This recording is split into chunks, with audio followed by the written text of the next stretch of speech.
Hello and welcome to Literacy Resources for Education, Library Science, and Literature. Today we're going to talk about teaching books in academic programs. It's Sunday night and I'm writing lesson plans for my night classes tomorrow. How long will it take me if I just got started? And oh yeah, there's a football game on too. There are times when that would be so hard and it would take so much time. But I have great news. Teaching Books has 59 resources for Hamlet. This resource is provided to all Kentucky residents with funding from the Kentucky Department for Libraries and Archives and the Institute of Museum and Library Services.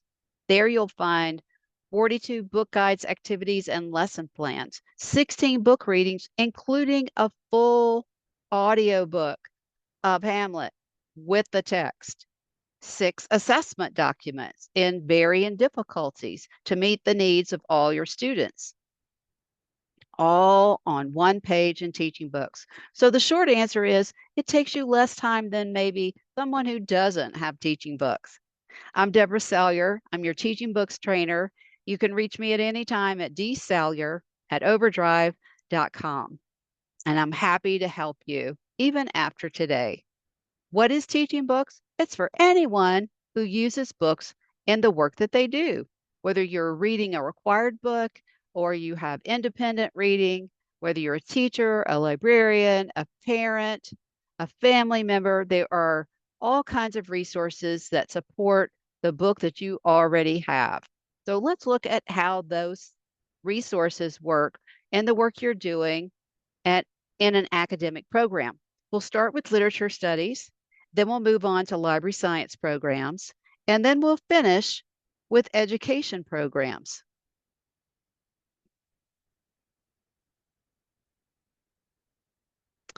Jumping in, we're going to school.teachingbooks.net because of the kind of topic that most of this program might be, or some, I guess maybe I should say some of this program might be. I'm also not in the right one.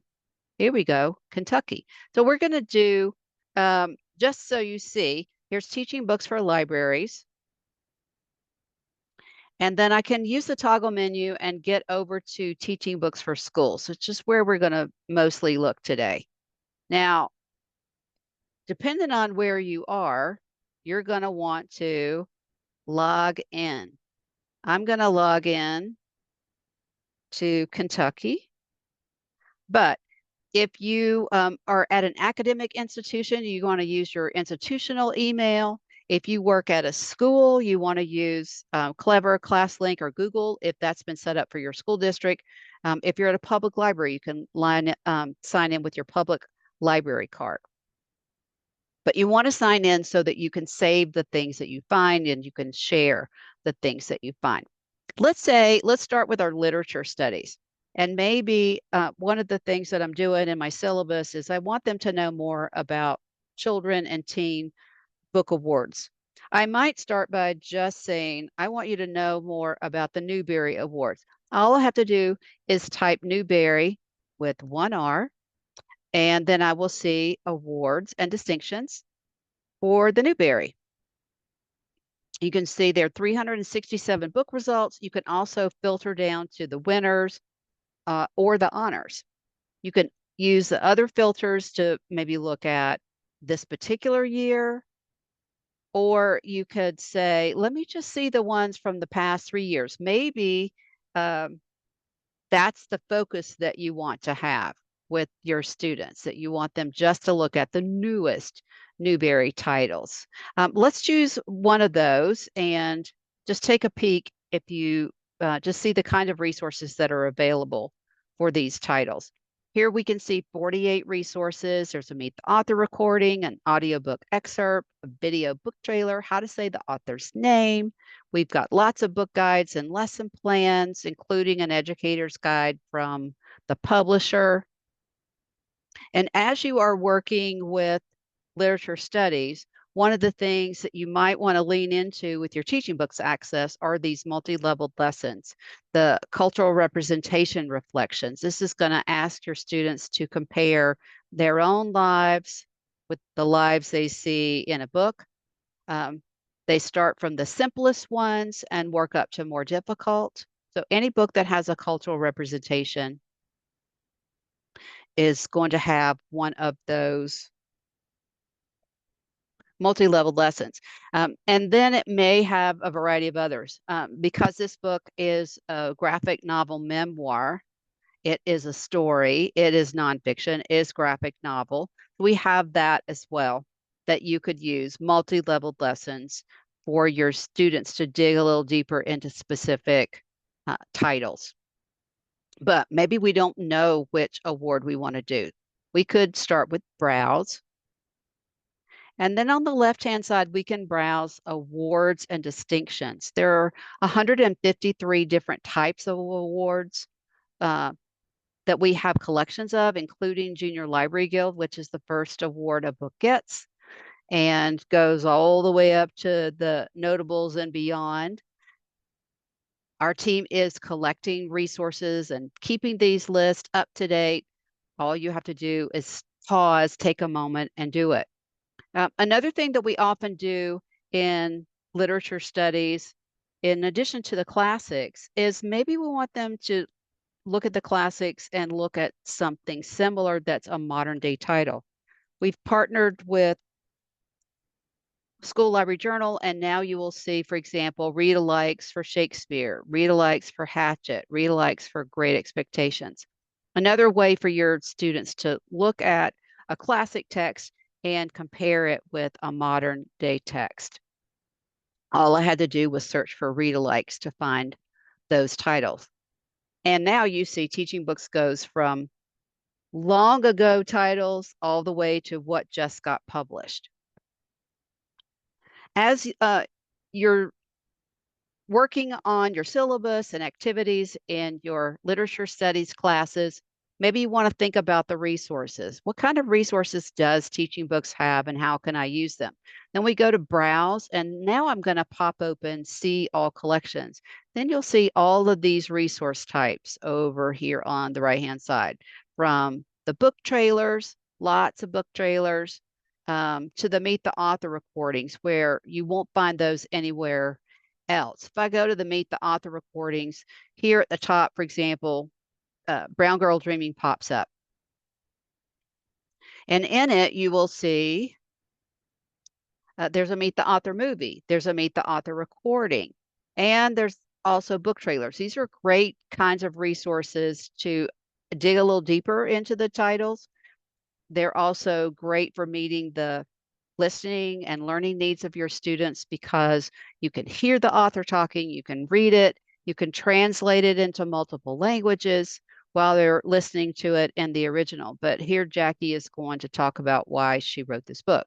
I knew from a really young age that I wanted to tell stories, and I wanted to tell the story of how the stories I used to tell became the stories on the page. So Brown Girl Dreaming is written in verse, and it's the history of my family, myself, and my writing. As you're planning your lessons on Sunday night for your Monday night classes and there's a football game on, let's go back to the shortcuts. Let's pause back to Hamlet.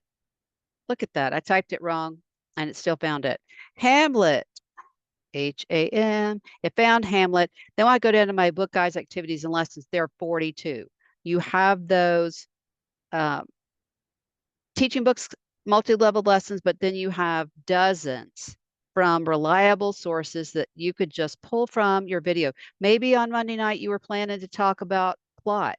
Here's a video in 60 seconds. It's going to give the plot of Hamlet. What a great hook. What a great writing assignment. What a great way to introduce or remind your students about Hamlet.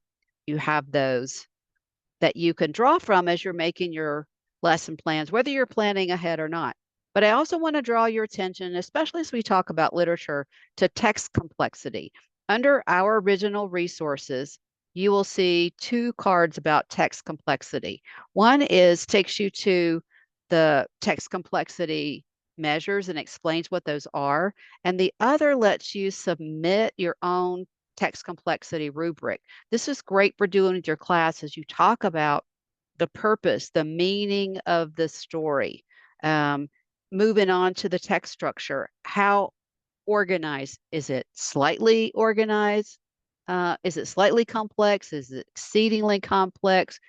Great conversations can be had about what you need to know before you read Hamlet and how much what you don't know makes it more difficult and so on. But you can submit those as part of one of your assignments.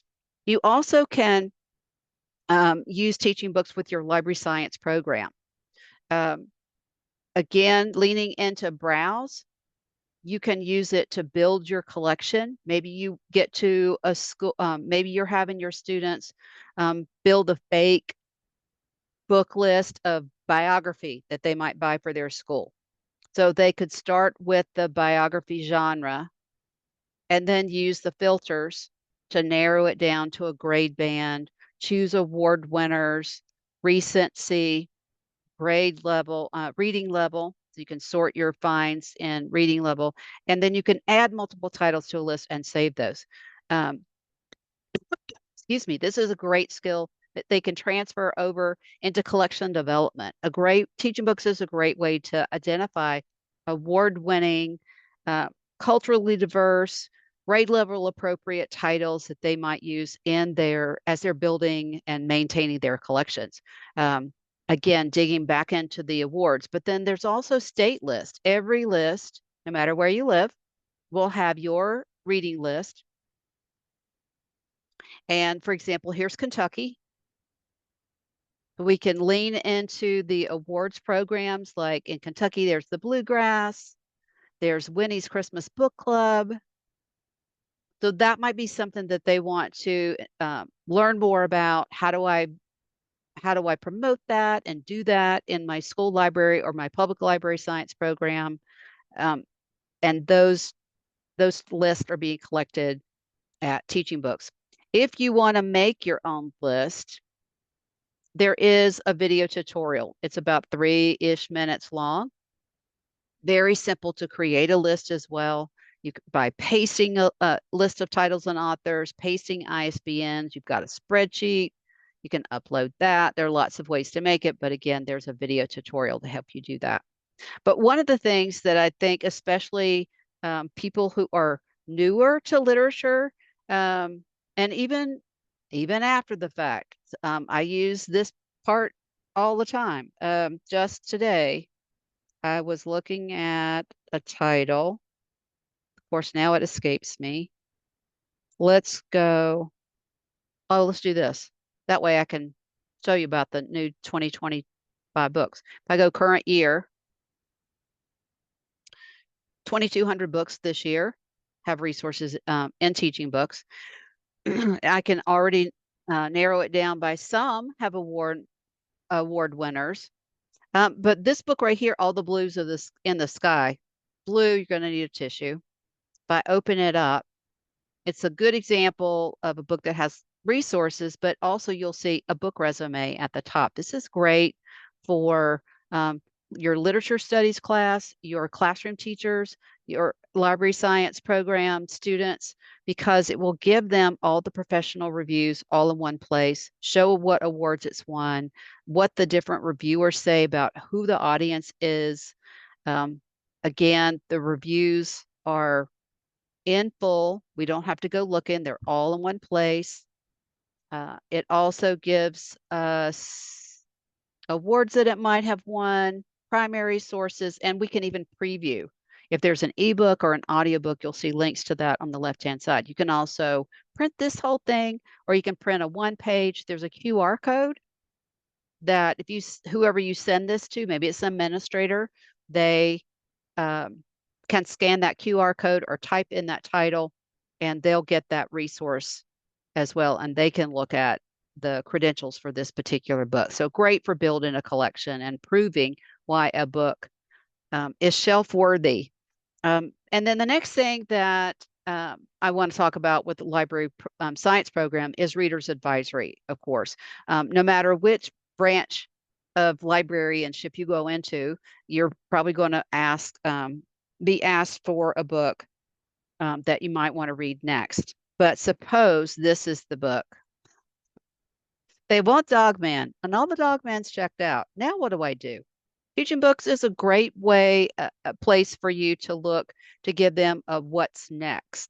Now, there are other programs, but again, the difference is you're going to be able to sample um, the potential books here on this platform once you get to that place. If I go to Dogman, there's Discover Like Books. I can click here. It's going to open up and give me lots of tags where I can have a conversation with my student. Why do you like Dogman? Tell me more about that. Do you like it because it's a funny graphic novel? Do you like it because it's an animal? Do you like it because it has adventure? Why do you like it? Maybe you like it because you can read it. And this is a great way to find out books on a particular um, grade level. And then you just use the filters. We have a similar thing for students to use. All they have to do is click for students, find books you'll like, and they can do this on their own. They can even find books. I like this series. What's another series I'll like? So all kinds of ways they can help themselves. Sometimes, um, sometimes we get asked, where are the books? Teaching Books, as I said, is all about the books you have, but we also do have some complete book readings.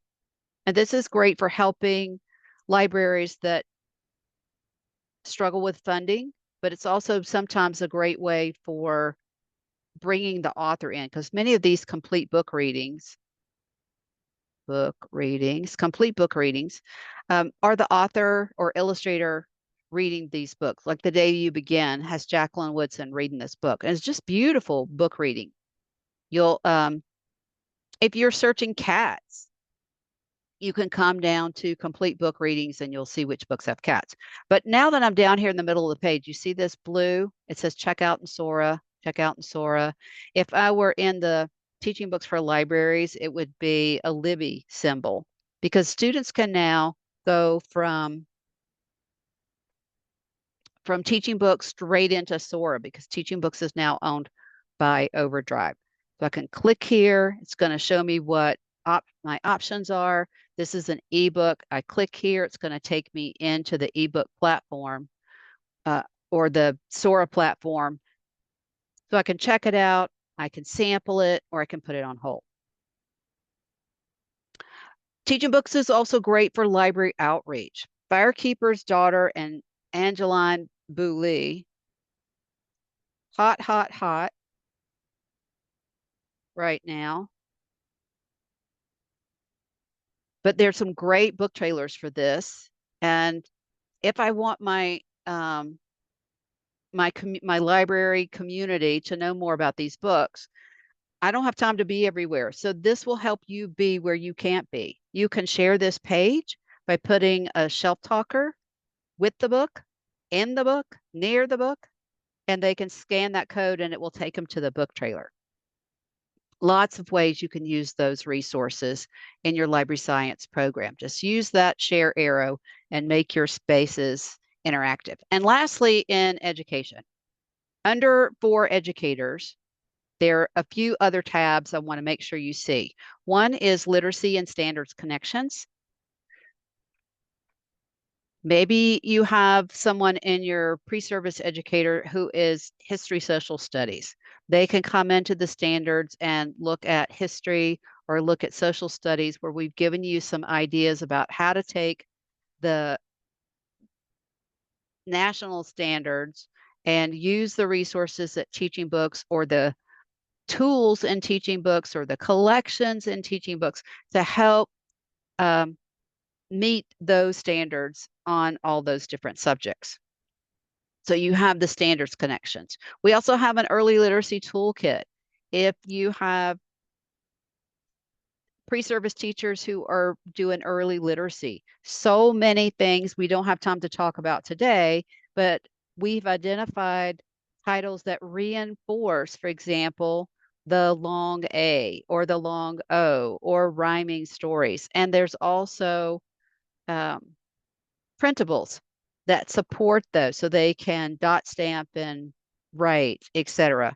and practice that. So it's a great thing to bring to their attention. There's also vocabulary and comprehension graphic organizers and vocabulary I just said that vocabulary graphic organizers that you can use in the education programs.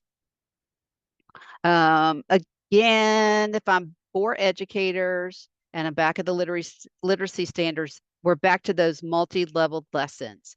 If I'm doing a genre study, if I have to differentiate instruction.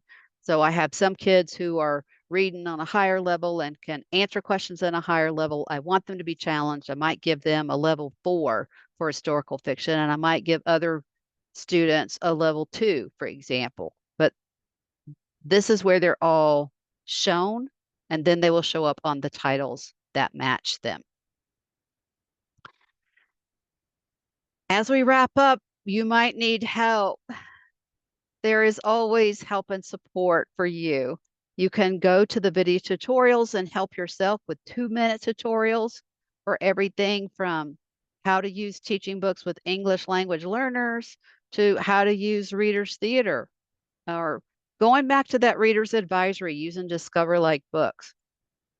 You can also reach out to us with the contact. You can sign up for upcoming webinars. And of course, you can always contact me anytime you have a question. Here's an example of using those shelf talkers, sticking them in the top of a book. You can also put the QR talkers in unique places, in the teacher's workroom, in the hall, in the cafeteria, whenever students are allowed to use the device to scan a QR code. At this school, the books were gone by first period when the teacher did this or when the librarian did this.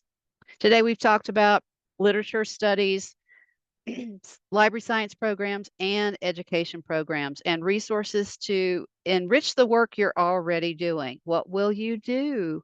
We want to know. Be sure you write to me and share that information. Share that you and your colleagues have access. Um, Thanks to KDLA and the Institute of Museum Services. And your access point is teachingbooks.net. If you need help with access, contact hello@teachingbooks.net, and they'll be glad to get you set up. Thanks for all you do. I hope you have an amazing year, and contact me if you need more information.